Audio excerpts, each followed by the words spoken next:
네, 오늘 하나님 말씀은 사무엘상 17장 1절에서 11절입니다. 사무엘상 17장 1절로부터 11절, 제목은 하나님의 대적자 골리앗입니다. Goliath, an adversary of God. 자, 우리 하나님 말씀을 1절로부터 11절까지 11절은 함께 읽도록 하겠습니다. 자, 제가 먼저 1절을 읽겠습니다. 블레셋 사람들이 그들의 군대를 모으고 싸우고자 하여 유다에 속한 소고에 모여 소고와 아세가 사이에 에베스 담밈에 진침해. 사울과 이스라엘 사람들이 모여서 엘라 골짜기에 진치고 블레셋 사람들을 대하여 전열을 벌였으니 블레셋 사람들은 이쪽 산에 섰고 이스라엘은 저쪽 산에 섰고 그 사이에는 골짜기가 있었더라. 블레셋 사람들의 진영에서 싸움을 도두는 자가 나왔는데 그의 이름은 골리앗이요 가드 사람이라. 그의 키는 6규빗 한 뼘이요 머리에는 놋 투구를 썼고 몸에는 비늘 갑옷을 입었으니 그 갑옷의 무게가 놋 5,000세겔이며 그의 다리에는 놋 각반을 찼고 어깨 사이에는 놋 단창을 메었으니 그 창 자루는 배틀채 같고 창날은 철 600세겔이며 방패 든 자가 앞서 행하더라. 그가 서서 이스라엘 군대를 향하여 외쳐 이르되 너희가 어찌하여 나와서 전열을 벌였느냐. 나는 블레셋 사람이 아니며 너희는 사울의 신복이 아니냐. 너희는 한 사람을 택하여 내게로 내려보내라. 그가 나와 싸워서 나를 죽이면 우리가 너희의 종이 되겠고 만일 내가 이겨 그를 죽이면 너희가 우리의 종이 되어 우리를 섬길 것이니라. 그 블레셋 사람이 또 이르되 내가 오늘 이스라엘의 군대를 모욕하였으니 사람을 보내어 나와 더불어 싸우게 하라 한지라. 함께 읽겠습니다. 사울과 온 이스라엘이 블레셋 사람의 이 말을 듣고 놀라 크게 두려워하니라. 아멘. 네, 오늘 우리는 드디어 골리앗을 만나게 됩니다. 사무엘상에 잠깐 등장하고 사라지지만 굉장히 중요한 악역을 맡은 그런 인물이라 할 수 있겠습니다. 여러분, 한국은요 배를 만드는 조선 사업이 아주 발전한 나라예요. 그런데 한국의 대표적인 조선 회사 중에 하나인 현대조선을 가보면요 세계에서 가장 큰 타워 크레인이 있어요. 이 타워 크레인 이름이 뭘까요? 갑자기 물으면 뭐 조선업에 아무 관심이 없는 자매들은 뭐 대답하기 어렵겠죠. 그런데 오늘 본문을 읽은 우리는 비교적 쉽게 답할 수 있습니다. 그렇습니다. 그 답은 오늘 본문 말씀에 나오는 블레셋 장수 골리앗의 이름을 딴 골리앗 타워 크레인이에요. 크레인의 조종실이 무려 지상 104m 높이에 있다고 합니다. 그 위에서 조종해서 이제 배를 만들기 위해서 이걸 만든 거예요. 배 자체가 컨테이너선이니까 얼마나 무겁겠어요. 그 무거운 배를 이 골리앗 크레인이 들어 올리는 거예요. 그래서 세계에서 가장 큰 타워 크레인입니다. 이처럼 성경에 나오는 골리앗은 거대한 것들을 상징하는 이름이 되었죠. 뭐 크고 거대한 것을 보면 골리앗이라는 이름을 잘 붙여요. 그런데 골리앗은 거대한 것을 가리킬 뿐만 아니라 영적으로는 하나님을 대적하는 존재를 가리키기도 합니다. 하나님에 대항하여서 막 자기가 높다고 이렇게 선 존재, 이런 것을 가리키기도 한다는 거죠. 골리앗은 그 크기만 컸을 뿐만 아니라 왜 하나님의 대적이 되었냐면요, 하나님의 백성인 이스라엘을 모욕했고요, 거기서 더 나아가서 하나님의 이름까지 모욕한 존재였기 때문에 그래요. 그래서 이 세상에서는 골리앗이라고 하면 어떤 커다란 존재를 의미하지만요, 영적인 의미에서는 주로 하나님을 대적하는 존재를 가리킬 때 사용되고 있습니다. 오늘 본문을 통해 우리는 골리앗이 어떤 존재이며 그가 원하는 것이 뭔가를 알아보고자 합니다. 이것은 우리가 지난주에 배운 악령과 그 활동, 그 대처법, 이런 것들보다 훨씬 더 중요한 의미가 있어요. 왜 그렇습니까? 왜냐하면요, 악령이란 것이 그 마귀의 사주를 받아서 움직이는 어떤 우리 빈틈을 타고 들어오는 행동대장격인 그런 조무래기들 같은 그런 영이라고 본다면, 골리앗은 그러한 악령들을 부리는 우두머리를 상징하기 때문에 그래요. 그러니까 우리가 부하 한 명을 이렇게 대하는 것과 우두머리를 대하는 것은 느낌이 벌써 달라야 되겠지요. 따라서 오늘 우리가 골리앗을 통해 살펴볼 내용은 바로 마귀가 믿는 자들을 어떤 식으로 공격하고 무너뜨리려는가 하는 것에 관한 것이에요. 우리는 오늘 본문을 통해서 영적 전쟁에서 하나님의 대적이자 우리의 대적인 그 마귀가 어떤 존재인가를 좀 소상하게 알아볼 것입니다. 자, 지금부터 골리앗의 특징 두 가지와 그리고 그가 가지고 있는 전략 세 가지를 알아보도록 하겠습니다. 여러분 주목하여 잘 들으시기 바랍니다. 예, 특징도 중요하지만 전략은 더 중요해요. 전략을 알아야 우리가 전략을 피할 수 있을 거 아닙니까? 자, 먼저 마귀를 상징하는 골리앗의 특징 첫 번째입니다. 함께 읽어볼까요? 자, 첫 번째 시작. 그는 우리보다 우월한 존재이다. 네, 4절을 함께 읽겠습니다. 시작. 블레셋 사람들의 진영에서 싸움을 도두는 자가 왔는데 그의 이름은 골리앗이요 가드 사람이라. 그의 키는 6규빗 한 뼘이요. 골리앗의 가장 두드러진 특징은 딱 보아도 키가 크다는 점이에요. 사무엘서가 기록될 당시에 규빗이 어느 정도 길이였는지 또 뼘이라는 단위가 정확한 길이가 어느 정도 되는지는 알려지지 않기 때문에 골리앗의 키가 어느 정도인지는 추측에 의지할 수밖에 없어요. 근데 뭐 이렇게 막연한 추측이 아니라 고대에서 사용하는 규빗의 길이는 어느 정도는 알려져 있기 때문에 어느 정도는 알 수 있어요. 그래서 그 추측에 의해서 규빗과 또 뼘도 뭐 저 같은 사람의 한 뼘하고 예, 또 키가 큰 사람의 한 뼘은 다르겠죠. 그러니까 뼘도 정확하게 몇 센치인지 잘 몰라요. 이걸 다 종합해 보면 대부분의 학자들은 골리앗의 키가 거의 3m에 육박한다는데 동의를 하고 있습니다. 오늘날 3m 되는 사람은 없지요. 예. 일부 학자들은 3m 50cm까지 보기도 해요. 와, 굉장한 키인 것입니다. 이것은 실로 엄청난 크기가 아닐 수 없습니다. 오늘도 우리는요, 한 2m 정도 되는 크기의 이렇게 사람 옆에 서면 보통 사람은 되게 작게 느껴져요. 저만 해도 저도 키가 큰 편 아니니까 한 2m 된 사람 옆에 서면 막 굉장히 높게 느껴집니다. 제가 이렇게 선교사로서 사역을 할 때 국제본부로 자주 가는데 거기 오는 한국 분이 계셨어요. 저는 아시아 태평양 대표, 그분은 중동의 대표. 늘 이제 같은 지역 대표이고 같은 한국 사람이니까 식사도 자주 같이 하고 자주 다녔잖아요. 국제본부 분들 보기에는 그것이 굉장히 친한 사이로 보였던가 봐요. 그리고 그분의 특징이 키가 이제 180이 넘는 장신이셨어요. 저는 키가 좀 단신인 편이고 이렇게 같이 다니니까 국제본부 분들이 저에게 와서 보기가 너무 좋습니다. 두 분이 늘 같이 다니고 또 웃으며 대화하고 다윗과 골리앗 같아요. 제 영어 이름이 다윗이거든요. 그분은 영어 이름이 이제 예레미야인데 다윗과 요나단 같아요. 이렇게 이제 말을 한 거예요. 제가 정색을 하고 아닌데요. 다윗과 골리앗인데요. 하니까 뻥 쪄서 이제 왜 저런 말을 하냐 이렇게 조크를 잘 못 받아들여요. 미국 분들은. 예. 그런 기억이 나요. 근데 여러분 생각해 보세요. 180 뭐 몇 센치만 해도 제가 굉장히 크게 보이는데 3m라니요. 와, 이것은 마치 그 사람 앞에 서면 2층에 있는 어떤 사람 쳐다보는 것과 같을 거예요. 고개를 그냥 하면 안 되고요. 예, 고개를 상당히 들어야 그 얼굴이 보일 것입니다. 근데 그 사람이 나의 친구가 아니잖아요. 나의 대적, 나를 죽이려고 온 자잖아요. 이게 이제 문제라는 거죠. 그런데 여러분 더 중요한 게 있어요. 골리앗은 단순히 키가 크기만 해서 위협적인 것은 아니었어요. 성경은 골리앗을 거인족에 속한 자라고 이야기합니다. 거인족 하면 다양한 민족들 중에서 키가 큰 사람을 가리킬 때 그냥 거인족이다 이렇게 말하는가? 그게 아니라 아낙 자손의 후손으로 태어나는 아이마다 굉장히 크고 장대하게 태어난 그 족속, 특별히 구별된 따로 이렇게 특징적인 한 족속을 말하는 거예요. 그게 바로 거인족입니다. 쉽게 설명하자면 여러분 아프리카에 가면 피그미족이라고 있죠? 들어보셨을 거예요. 피그미족의 특징은 뭡니까? 작다는 거예요. 거기 태어나는 사람들은 대부분 다 작아요. 평균이하로 150, 140몇 이렇게 되는 거예요. 거인족은 반대라는 거예요. 거기 태어난 남자들은 여자도 그렇겠지만 남자들은 대부분 굉장히 키가 크고 용사로 태어난다는 겁니다. 그래서 이 사람들은 오늘날의 키가 큰 사람하고 좀 달라요.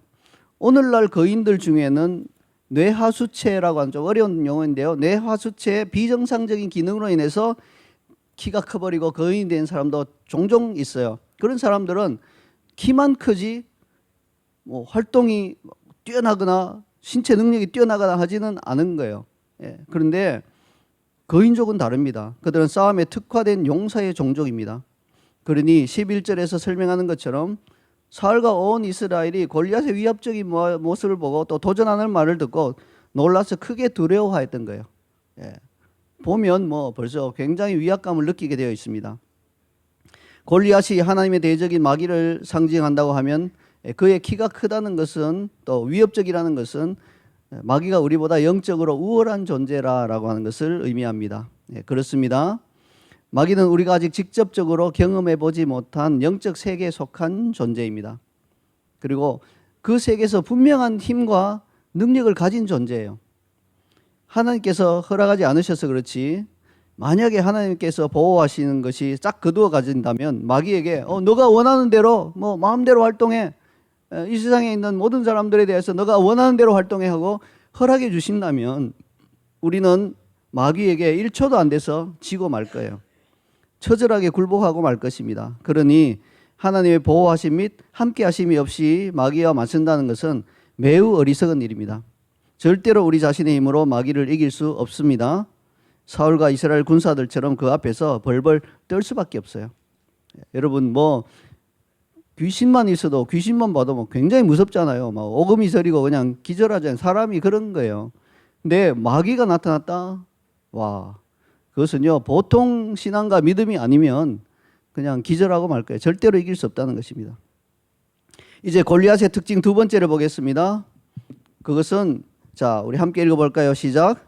그는 온몸을 무장하고 있다. 네, 5절부터 7절까지 함께 읽겠습니다.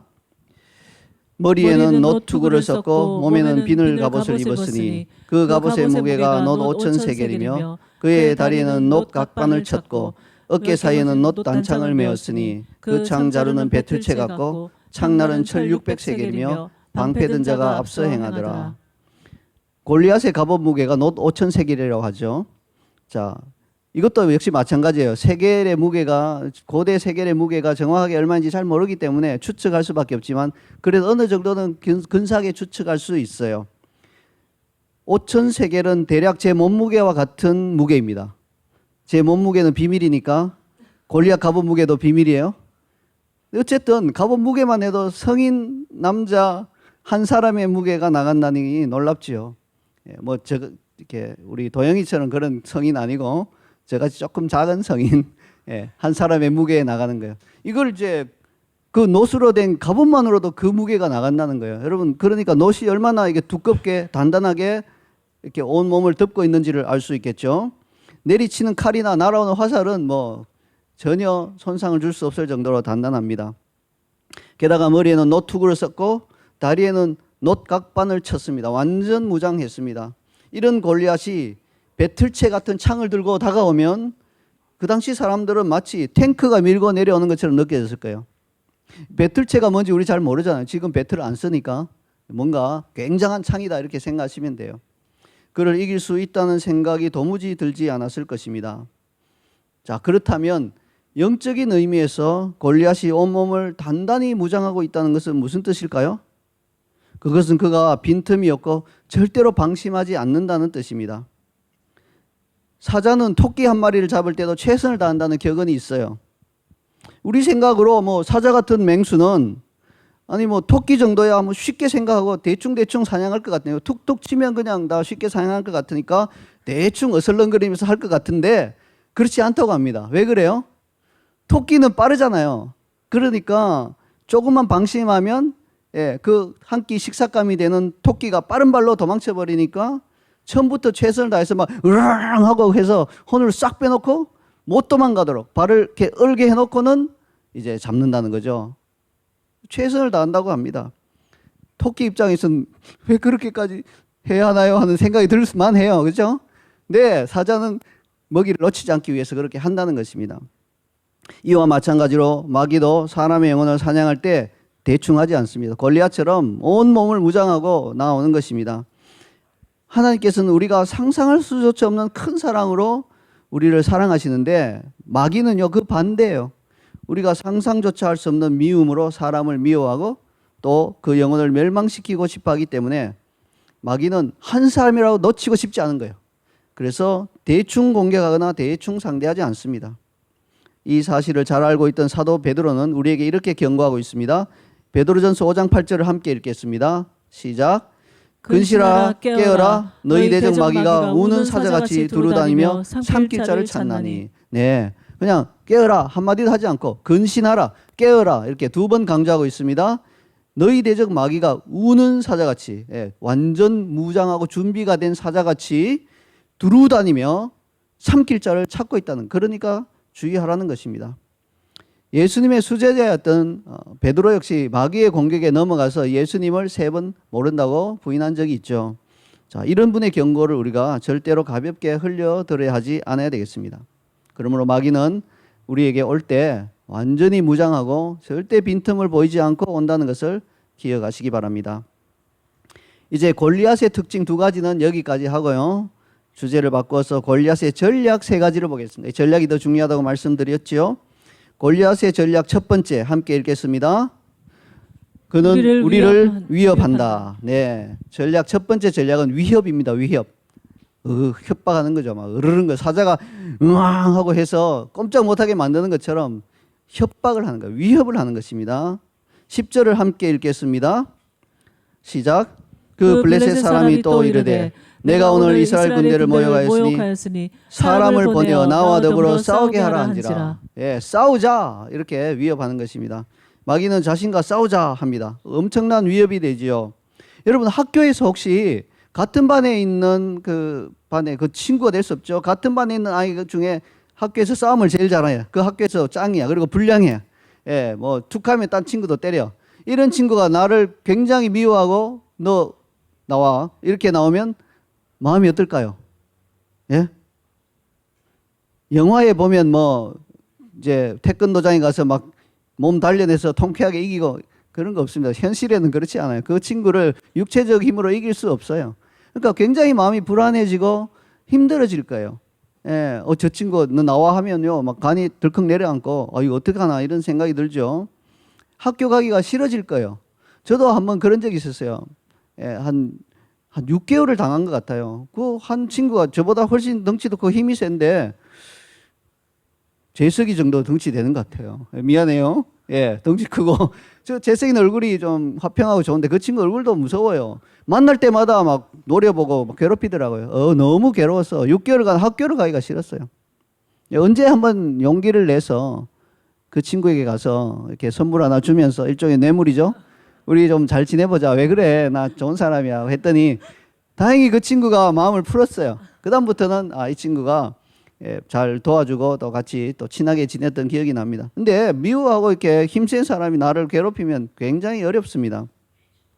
학교에 친구도 이런데 여러분 생각해 보세요. 여기 여기는 없지만 그 미국에 가면 뭐 마피아 이런 단체가 있잖아요. 내가 마피아 두목에게 미움을 받았다. 예, 그날부터 이제 편히 자는 것은 포기해야 됩니다. 뭐 덜컹 소리만 나도 이거 뭔가 그의 부하를 보내서 나 집에 오는가 이런 생각을 할 수밖에 없어요. 굉장히 두렵습니다. 이게 바로 위협. 예, 마귀의 단골 메뉴죠.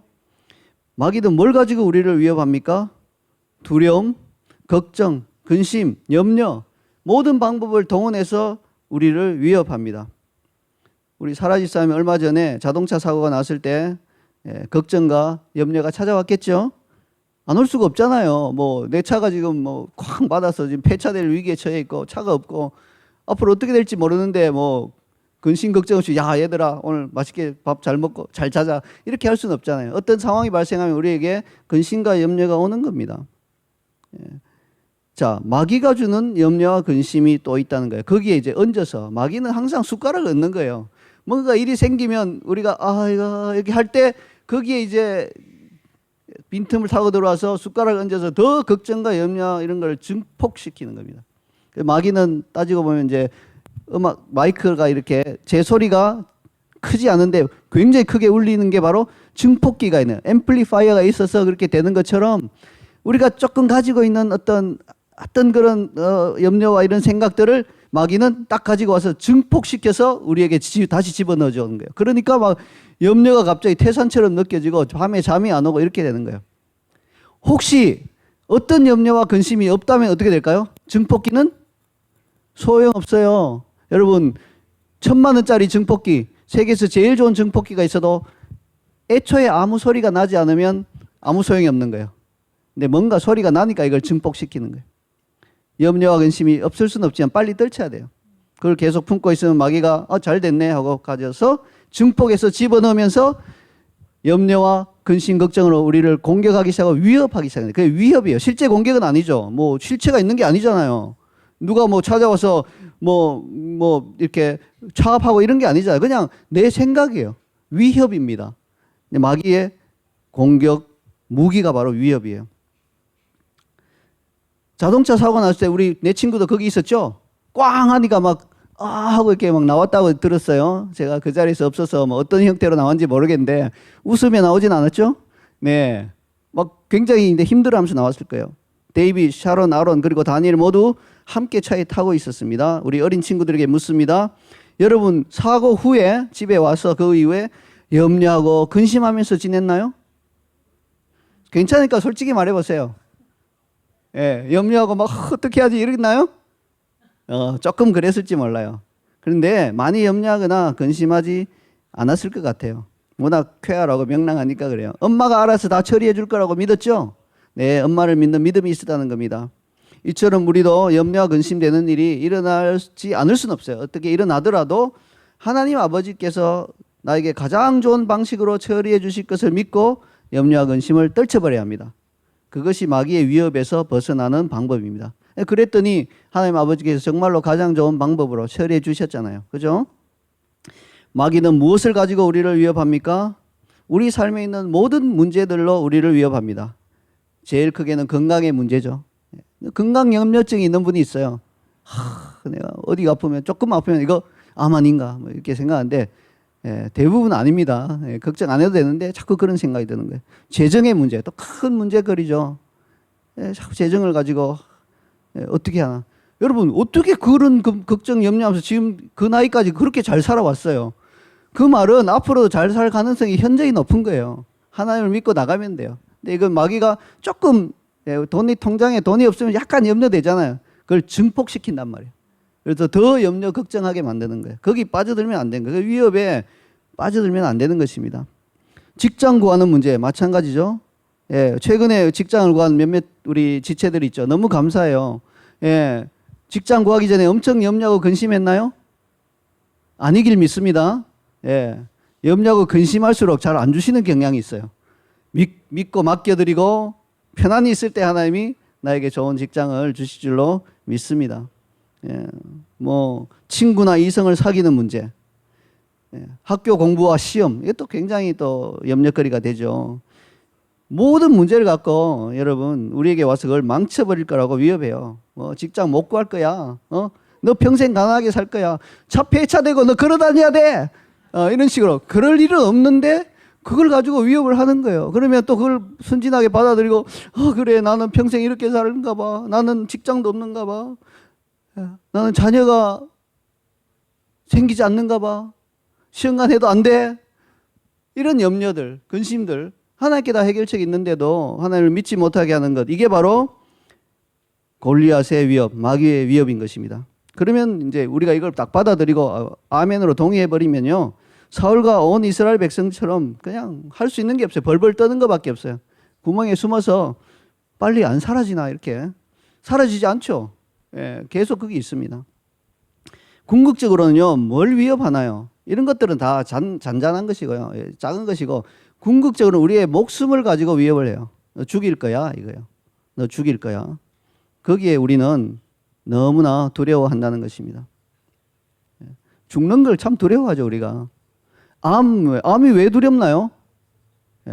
암 걸리면 좀 고생은 하는데 절대 죽지는 않는다 하면 사람들이 암을 그렇게 두려워하지는 않을 거예요. 아유 암이네 뭐 아유 좀 조심해야 되겠다. 이제 식이요법다 뭐 이런 정도로 하겠죠. 근데 죽는다고 생각하니까 완전히 이제 인상이 흑빛으로 변하고 머리를 싸매고 뭐 힘들어하게 되는 것이죠. 바로 우리 목숨을 가지고 위협하는 것, 이게 바로 마귀의 위협입니다. 그것이 바로 다니엘의 대적들이 다니엘을 사자굴에 던져넣겠다고 한 위협이고요. 하만이 모르드게로 인해서 모든 유다인을 죽이겠다고 한 위협인 것입니다. 우리는 골리앗의 위협에 언제까지 떨고 있어야 할까요? 계속 떨고 있어야 할까요? 그 떠는 게 멈추고 승리할 수 있는 방법은 뭐냐? 하나님의 영에 감동된 다윗이 물맷돌을 가지고 나타나면 되는 것입니다. 그때 골리앗은 땅에 쓰러지고 목베임을 당했습니다. 다니엘의 대적들의 위협은 언제 거쳐졌나요? 다니엘이 사자굴에서 무사히 나왔을 때 거쳐졌습니다. 그의 대적들은 오히려 다리오 왕의 명령으로 처자들과 함께 사자굴에 던져져서 사자들의 밥이 되었습니다. 모르드게와 모든 유다인에 대한 그런 하만의 위협은 언제 그쳐졌나요? 왕비 에스더가 죽으면 죽으리라 하는 결심으로 금식하며 아수에로 왕 앞에 나아갔을 때 그쳐졌습니다. 그때 어떤 일이 났나요? 하만은 오히려 자기가 모르드게를 달려고 한 그 장 때 자기가 달려서 목숨을 잃었습니다. 우리 역시 하나님을 의지하여 마귀를 대적할 때 우리를 향한 마귀의 위협은 언제 그랬냐는 듯이 눈 녹듯이 사라지고 말 것입니다. 우리의 자손 다윗의 자손 예수님은 바로 이런 마귀의 위협에서 우리를 구하기 위해 이 땅에 성육신하여 오신 것입니다. 예수님이 성육신하신 많은 이유가 있지만 그 중에 하나가 바로 이거 죽으면 어떻게 하는 마귀의 위협에 두려워하는 사람을 풀어놓고 자유롭게 해주기 위해서 오신 것이에요. 히브리서 2장 15절을 함께 읽겠습니다. 시작. 또 죽기를 무서워함으로 한평생 매여 종노릇하는 모든 자들을 놓아주려 하심이니. 네, 우리가 죽기를 무서워하는 한 마귀는 우리의 목숨을 딱 담보로 해서 위협하고 겁을 줄 수 있다는 거예요. 여러분, 사실 우리 생명은 하나님께 달려있기 때문에 마귀가 아무리 위협해도 실제로 우리를 죽일 수는 없어요. 하나님이 허락하시지 않는 한. 우리가 이것을 믿어야지. 이것을 믿지 못하면 마치 마귀가 자기 마음대로 나를 죽이거나 살리거나 할 수 있다고 생각하면 마귀의 말에 겁이 나고 위축이 되는 것입니다. 하지만 우리가 우리 목숨에 또 우리 삶의 모든 것들이 하나님의 주권하에 있다는 걸 진정으로 인정한다면 마귀의 위협은 우리에게 별다른 두려움을 주지 못할 것입니다. 그때 우리는 오히려 다윗처럼 골리앗 앞에 설 수 있게 될 것입니다.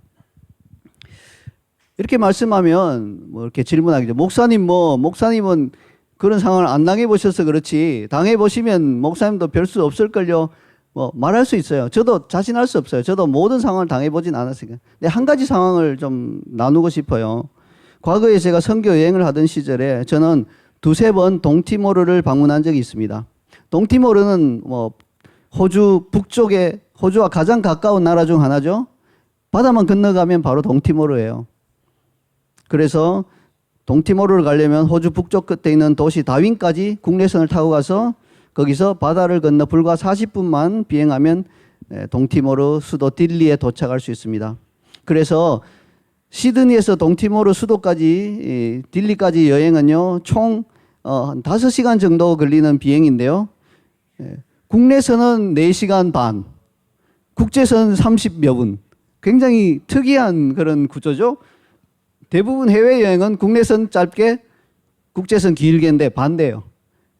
그래서 국내선이 오히려 비행기도 더 크고 모니터도 있고 음식도 나와요. 국제선은 30분 넘어가니까 모니터도 없고 음식도 없고 아무것도 없어요. 다윈에서 딜리까지 비행시간은 짧지만 두 대륙 사이에 좁은 바다를 건너서 가야 하기 때문에 난기류가 비교적 많은 편이에요. 제가 언젠가 다윈에서 딜리로 비행해서 들어가던 길에 일어난 일입니다. 자, 잘 가고 있어서 맑은 하늘에 잘 가고 있는데 갑자기 여러분 이렇게 사진관에 가서 사진을 찍을 때 그 사진사가 이렇게 플래시라는 걸 터뜨릴 때가 있죠. 뭔가 이렇게 화학약품을 넣어서 팡 하고 밝은 빛이 쫙 나올 때 사진을 찍으면 깨끗하게 잘 나오기 때문에 이게 플래시가 터지는 그런 경험 혹시 해보신 분은 이해할 거예요. 창밖이 갑자기 번쩍하면서 밝아졌어요. 그리고 굉음이 난 거예요. 뭡니까? 맑은 하늘에 날벼락이고 비행기가 벼락을 맞은 거예요. 그런데 운항 중인 비행기가 벼락을 맞는 것은 생각보다 위험한 일은 아니에요. 벼락의 전류가 비행기 바깥으로 자 흐르다가 꼬리에 있는 피레침을 통해서 혹은 동체에 있는 피레침을 통해서 이렇게 공기 중으로 나가버리기 때문에 그 안에 있는 승객은 안전합니다. 거의 문제가 없어요. 그래서 그렇게 걱정하지 않아도 됩니다. 그런데 이번에는요, 굉장히 우연의 일치로 공교롭게도 벼락을 맞은 직후에 비행기가 심한 난기류에 휘말려서 막 심하게 흔들리면서 막 뚝뚝 떨어지기 시작했어요. 여러분 비행기 이렇게 타보면 난기류 할 때 막 뚝 떨어지는 느낌이 나죠. 막 이게 막 몇십 메타씩 한 방에 떨어지니까요. 굉장히 이제 막 간이 뚝 떨어진 느낌이 나죠. 근데 이 벼락과 난기류도 사실 그렇게 위험하진 않아요. 그냥 떨어지는 거예요. 떨어지다가 이제 정상을 찾죠. 근데 이 두 가지가 우연히 딱 같이 묶이니까 안에 있는 승객 입장에서는 벼락 맞아서 추락한다 하는 생각이 저절로 들게 돼 있었어요. 참 교묘하게 이상하게 이렇게 같이 되었더라고요. 그래서 막 그 안에는요 지금 난리가 나버렸어요. 막 아수라장이 돼서 눈물 흘리고요. 그 짧은 시간에 막 그렇게 눈물이 나올 수 있다는 건 처음 알았어요. 막 눈물 흘린 사람이 몇 명, 여러 명 보였어요. 그리고 막 공포의 질사에 포기하고 넋이 나간 승객이 있고요. 예, 막 어떤 사람은 야 침착하더라고요. 딱 그 핸드폰 꺼내서 마지막 유언을 녹음하고 있어요. 내가 지금 비행기가 떨어지고 있네. 뭐 이런 말 하는 것 같아요. 혹시 이걸 발견하게 되면 내가 너희를 사랑했노라고 뭐 이런 유언을 남기고 있고요. 대부분의 사람들이 동티모르 사람들이 뭐라고 했냐면 막 성호를 긋고 있었어요. 막. 가톨릭 국가이거든요. 동티모르는 좀 민간 신학이긴 하지만 포르투갈의 식민지였기 때문에 가톨릭 국가예요. 그래서 막 급하니까 나 찾더만요. 막 급하니까 막 성호를 그으면서 어쩔 줄 몰라고 있어요. 제 옆에 앉은 동티모르 청년도 막 얼굴이 허옇게 질려서 막 연신 성호를 긋고 있더라고요. 저는 저 자신을 살펴봤어요. 너무 놀랍고도 놀랍게 침착하게 자리에 잘 앉아 있는 거예요. 예. 오히려 그 청년의 손을 이렇게 잡아주면서 너무 걱정하지 말아라고 위로해주고 있는 모습을 보았습니다. 그때 무슨 생각을 하고 있었을까요? 저는 이렇게 생각하고 있었죠. 지금도 기억이 나요. 나는 지금 주님의 대사로 주님의 사명을 가지고 동티모르로 들어가는 길이다. 하지만 만약 나를 보내신 주님께서 이제 이 땅에서 너의 사명이 끝났다고 말씀하시면 뭐 아멘으로 순종할 수밖에 없지 않은가. 내가 뭘 할 수 있는 방법이 없으니까 내가 이 상황을 바꿀 수도 있는 것도 아니니까 주님의 뜻과 결정을 전적으로 믿으면 된다. 이런 생각을 가져서 그런지 뭐 비교적 평온하게 앉아 있을 수 있었어요. 여러분 그렇잖아요. 지금 극장에서 불이 나면 빨리 도망가야죠. 뭐 극장에서 불이 난 상황인데도 아유 내가 뭐 할 수 있는가 뭐 주님의 손 안에 있으니까 뭐 주님이 오라면 가야지. 영화는 끝까지 와야 되겠다. 이렇게 하고 앉아 있을 수는 없잖아요. 그때는 빨리 도망가야 돼요. 피할 길이 있으니까. 근데 비행기 안은 피할 길이 없잖아요. 그러니까 주님께 올려드리고 패닉하지 않고 그냥 침착하게 있어야 되는 것입니다. 감사하게도 혼란한 상황은 몇 분이 지나지 않아서 가라앉았습니다. 자, 이 사건을 통해서 저는 만약 사람이 죽음의 위협 앞에서도 하나님을 신뢰하면서 의연할 수 있다면 마귀의 위협은 우리를 넘어지게 하지 못한다는 것을 체험적으로 알 수 있었습니다. 이제 골리앗의 전략 두 번째를 보겠습니다. 우리 함께 읽을까요? 시작. 그것은 우리의 자존감을 낮춘다. 네, 그렇습니다. 8절을 같이 읽겠습니다. 시작. 그가 서서 이스라엘 군대를 향하여 외쳐 이르되 너희가 어찌하여 나와서 전열을 벌였느냐. 나는 블레셋 사람이 아니며 너희는 사울의 신복이 아니냐. 너희는 한 사람을 택하여 내게로 내려보내라.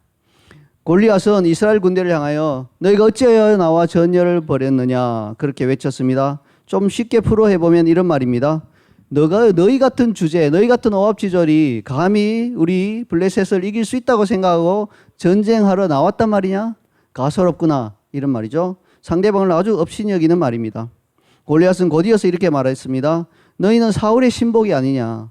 신복이라고 하니까 좀 어려운 단어인데 쉽게 말해서 종이라는 말이에요. 너희들 사울의 종이 아니냐 이런 말이죠. 이스라엘은 하나님의 거룩한 군대입니다. 하나님이 그렇게 규정하셨어요. 이것이 이스라엘의 정체성입니다. 하지만 골리앗은 너희는 인간에 불과한 사울의 종이다. 그렇게 말하고 있는 것입니다. 이것이 마귀의 전략입니다. 마귀는 절대로 우리에게 너는 하나님의 존귀한 자녀다 이렇게 말하지 않아요. 진실을 말해주지 않는 것입니다. 오히려 거짓으로 이렇게 말해요. 자존감을 낮추기 위해서. 너 머리 나빠서 성공하지 못한다. 이렇게 말하죠. 머리 좋다고 다 성공한 건 아니죠. 사실요. 이 세상을 평균으로 내보면 제 생각에는 머리가 나쁜 사람이 더 잘 사는 것 같아요. 머리 좋은 사람은 자기 좋은 머리 믿고 뭐 하다가 실패하고 힘든 것 같아요. 그래서 머리 좋은 사람 중에 몇 명만 잘 성공하고 나머지는 굉장히 힘들고 머리 나쁜 사람은 자기가 머리가 나쁜 걸 아니까 그냥 열심히 노력해서 잘 사는 것 같아요. 그래서 머리가 좋고 나쁘고가 성공과 실패를 좌우할 수 결코 없는데 마귀는 속이죠. 너 머리가 나쁘니까 너는 실패할 거야. 너 외모가 형편없어. 대부분 사람들이 자기 외모에 자신감을 좀 가지지 못하고 있죠. 예, 그렇다고 들었습니다. 그래서 객관적으로 굉장히 괜찮은 사람들도 나는 외모가 안 좋아. 이렇게 마귀가 그렇게 말할 수 있어요. 너는 가난하기 때문에 실패자다. 너의 성격은 최악이다. 너 같은 사람은 누가 가까이 있으려고 하겠는가. 다 이렇게 말하는 거예요. 자, 그런데 여러분 성격이 최악인 사람 없어요. 다 성격이 특징이 있는 거죠. 그게 좋은 방향으로 발전하면요, 예, 꼼꼼하게 뭔가를 잘 처리한 사람이 잘못된 방향으로 나가면 집요한 사람, 남을 힘들게 한 사람이 되는 거예요. 다 이런 식인 거예요. 근데 마귀의 이런 거짓된 소리에 귀를 기울이고 동의하면 자존감이 낮아집니다. 그리고 자존감이 낮아지면 마귀에게 이미 진 거예요. 감히 대항할 엄두를 내지 못하면 나 같은 자가 뭐 이렇게 찌그러지는 겁니다.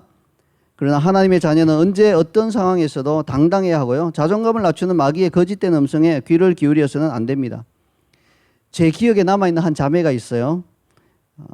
저희 가족이 호주에 온 지 얼마 안 되어서 이렇게 출석하던 교회에 있던 자매인데요. 그때 만난 자매인데 당시 아직 결혼하지 않은 젊은 자매였습니다. 네, 그 자매의 한쪽 어깨에 어렸을 때 입은 상처가 좀 비교적 흉하게 크다랗게 나 있었어요. 자, 이런 경우 대부분의 자매들은 언제나 긴 옷을 입고 여름에도 긴 옷을 입고 사시사철 긴 옷을 입고 옷장을 열어보면 긴 옷밖에 없고 짧은 옷은 없는 게 정상이죠. 이 자매는 달랐습니다. 겨울은 몰라도 여름이 되면요, 뭐 상처가 드러나거나 말거나 짧은 그런 티셔츠를 입고도 당당하게 다녔습니다. 그 자매의 당당한 모습이 얼마나 아름답게 보였는지 모릅니다. 예, 그 흉터 자체는 뭐 그렇게 아름다운 건 아니지만 그것을 아무렇지 않게 생각하는 그 자존감, 그 당당함, 여기에 제가 굉장히 매료가 되었던 거예요. 그래서 그 자매가 결혼해서 한국에 정착한 후에 제가 사역자 한국을 곧 이어서 방문하게 됐는데요. 일부러 찾아가서 만났어요. 그래서 새롭게 출발하는 신혼의 삶을 축복해 주었습니다. 얼마나 보기에 좋던지 모르겠어요. 네, 우리 몸의 흉터가 보기에 썩 좋지 않은 건 사실이에요.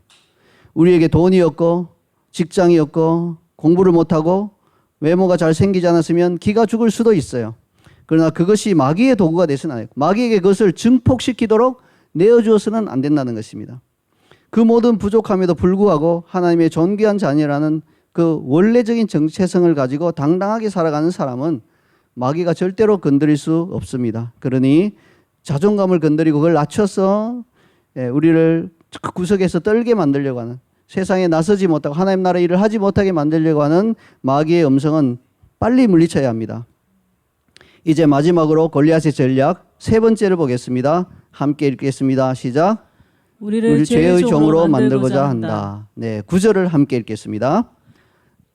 그가 나와 싸워서 나를 죽이면 우리가 너희의 종이 되겠고 만일 내가 이겨 그를 죽이면 너희가 우리의 종이 되어 우리를 섬길 것이니라.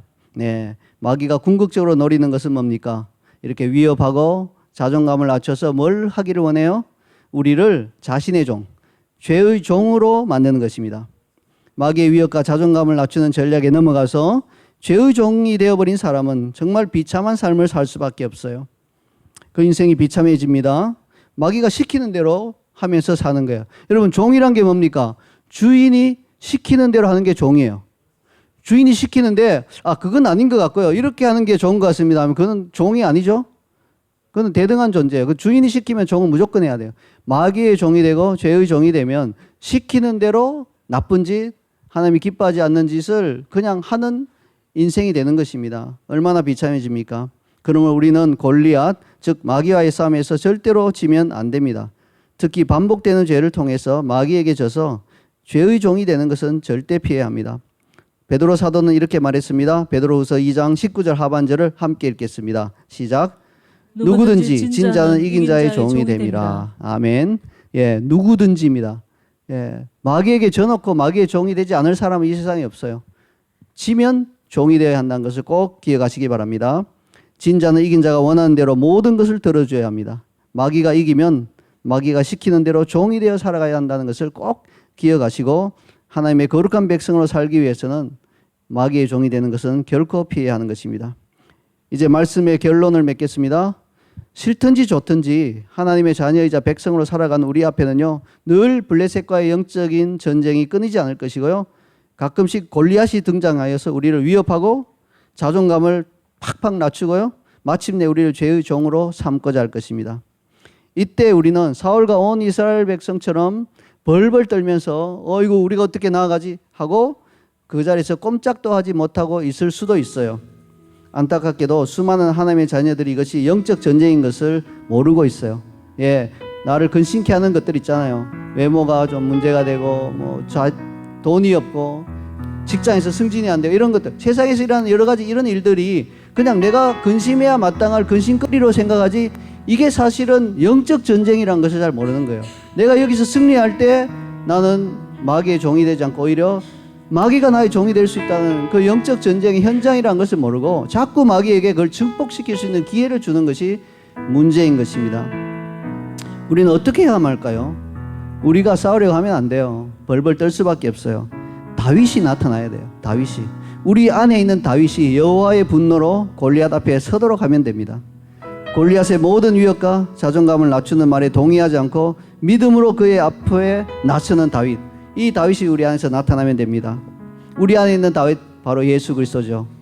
예, 바로 예수 그리스도, 그분은 다윗의 자손이기 때문에 우리 안에 있는 다윗은 바로 예수 그리스도입니다.